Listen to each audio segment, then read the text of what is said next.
how Gaza should be run in the days after the conflict. Well, with me in the studio from BBC Arabic is Mohamed Taha to discuss all these developments. Good morning to you, Mohamed. Let's first of all talk about the funding that's been stopped to the UN agency that supports Palestinian refugees. Talk us through the implications of that. This is a huge story in the Middle East.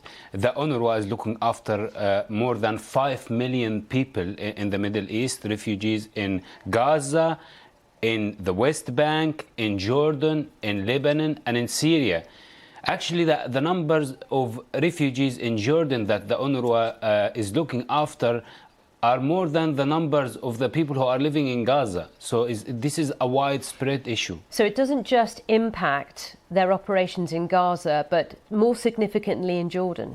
Of course, because the funding of the UNRWA is spread over all of these countries, and most of them are Palestinians. Palestinian refugees are around these countries, are really starving, needing food, needing medical aid, needing in Jordan and other countries needing schooling and needing many things. And when the funding is stopping, and now there are reports saying that it's 54% of the UNRWA, more than $1 billion budget, have halved at the moment. That means a massive blow to the operations of this organization, and a sudden one as well.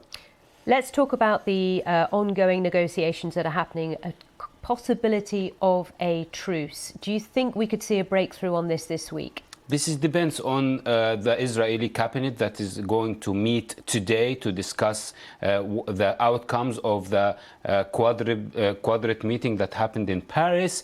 Apparently, there are considerable or solid points that the Israeli cabinet is going to discuss.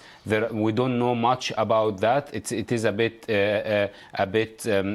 out of the sight of the media. Okay. But the main point that we know that what's going to happen in Gaza after the war. So we saw overnight a killing of 40 people in Al-Nusayrat refugee camp. We saw a killing of a journalist that puts the total number of journalists over 121 journalists. The situation in Gaza cannot stay like that. And this meeting, for sure, it hasn't discussed only the release of the hostages, but trying to find a long-term solution to the Palestinian problem. Okay, Mohamed, thank you very much indeed for the latest on all of that. And of course, we have our website and the news app updating on the Middle East all the time. But now let's focus on what's happening here in the UK.